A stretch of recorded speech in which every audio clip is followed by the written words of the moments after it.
Sahabat setia Gowor yang dikasih Tuhan, Shalom. Hari ini adalah Jumat 27 Desember 2024, Jumat dalam oktav Natal. Kita merayakan hari ini Pesta Santo Yohanes Rasul dan penulis Injil. Yohanes bersama dengan saudaranya Yakobus adalah nelayan di Galilea. Ketika mereka sedang membereskan jalannya, Yesus memanggil mereka untuk menjadi penjala manusia. Dan segera mereka meninggalkan perahu beserta jalannya. Bahkan mereka meninggalkan ayahnya Zebedeus untuk mengikuti Yesus. Yohanes adalah rasul yang menulis Injil. Ia juga menulis 3 surat yang dimasukkan dalam Perjanjian Baru dan Kitab Wahyu. Yohanes adalah murid yang amat dikasihi Yesus. Kedekatan Yohanes dengan Yesus digambarkan dalam perjamuan malam terakhir ketika Yohanes bersandar di dekat Yesus. Rasul Yohanes dikisahkan bersama dengan Bunda Maria menemani jalan salib Tuhan. Ia adalah murid yang setia berdiri di bawah kaki salib. Dan dari atas salib Yesus menyerahkan bundanya kepada Yohanes dengan berkata, "Inilah ibumu." Dan sejak itu Yohanes menerima Bunda Maria sebagai ibunya. Yohanes berkarya dari Yerusalem sampai ke kota Efesus. Ia memimpin umat beriman dan menjadi rasul yang wafat paling terakhir. Sebelum menghembuskan nafasnya, Yohanes berpesan kepada para muridnya, "Anak-anakku, kasihilah seorang akan yang lain." Ia wafat di Efesus pada tahun 101. Hari ini kita akan bersama-sama merenungkan firman Tuhan yang diambil dari Injil Yohanes 20 ayat 2 sampai dengan 8. Mari kita siapkan hati kita. Haleluya, haleluya, haleluya. Allah Tuhan kami, Engkau kami puji, dan kami muliakan kepadamu-lah paduan para rasul bersyukur. Haleluya, haleluya, haleluya. Tuhan bersamamu dan bersama rohmu. Inilah Injil suci menurut Yohanes, dimuliakanlah Tuhan.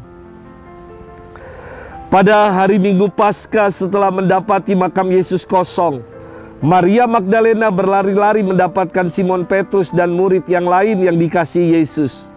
Ia berkata kepada mereka, "Tuhan telah diambil orang dari kuburnya, dan kami tidak tahu di mana ia diletakkan."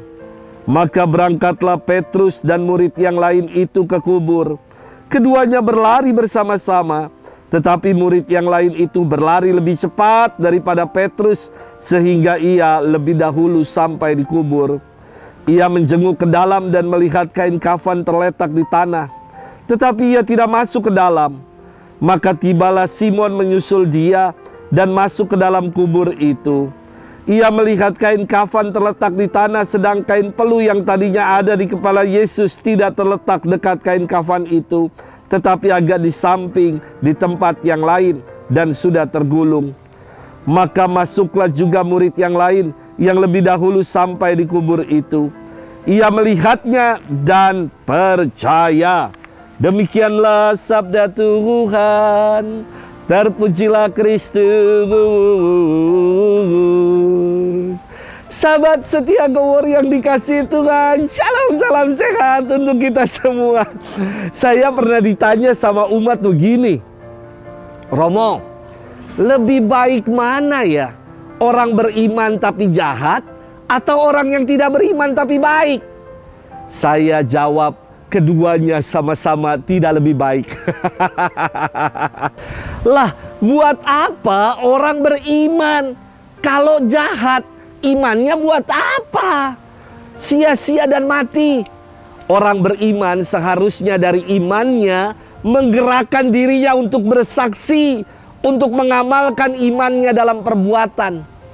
Dan buat apa pula orang yang tidak beriman berbuat baik? Untuk apa? Untuk cari muka, untuk dipuja dan dipuji, untuk proyek-proyek demi keuntungan diri. Tanpa iman, perbuatan baik kehilangan makna. Sebab nilai perbuatan baik menjadi tergerus oleh kepentingan dunia dan oleh niat-niat diri sendiri. Justru dengan iman, perbuatan-perbuatan baik kita menjadi bermakna dan berarti. Di dalamnya ada makna ketulusan. Sahabat setia Go-Worry yang dikasihi Tuhan, dalam firman Tuhan hari ini kita mendengar kisah kebangkitan. Kebangkitan Tuhan membuktikan bahwa Allah sungguh maha kuasa dan rencana keselamatannya sungguh tergenapi. Maria Magdalena pagi-pagi buta dia datang mengunjungi makam Yesus. Dan setibanya di makam, ia mendapati bahwa batu penutup kubur sudah terguling, sudah terbuka.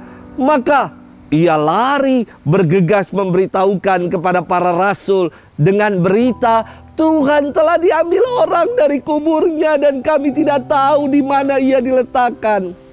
Petrus bersama dengan murid yang lain segera berlari menuju ke makam.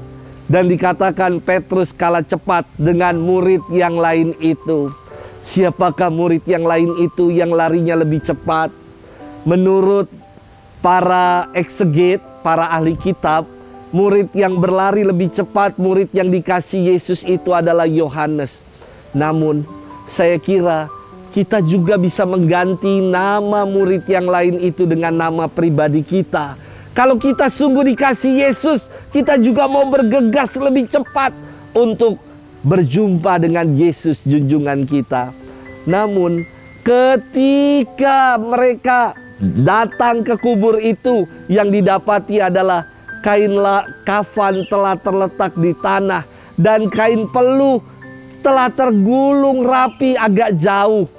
Sahabat setia Go-Worry yang dikasihi Tuhan, berita kebangkitan Yesus mengajak kita semua untuk menjadi saksi-saksi kebangkitan.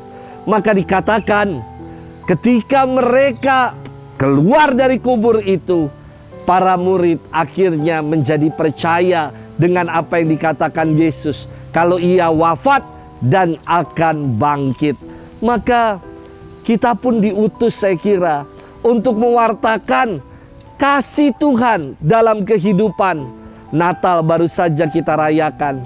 Semoga kesaksian iman kita bukan hanya dengan retorika, dengan kata-kata indah, tetapi melalui perbuatan nyata kita untuk berbela rasa, untuk berbelas kasih kepada saudara-saudari kita yang membutuhkan, kepada mereka yang berkekurangan. Sudahkah dalam hidup ini kita sungguh menjadi saksi-saksi kebangkitan yang mau membuka tangan, meringankan beban bagi penderitaan saudari-saudara kita? Semoga itulah yang mau kita buat dan perjuangkan. Selamat bermenung dan Tuhan memberkati kita selalu, Bapa dan Putra dan Roh Kudus. Amin.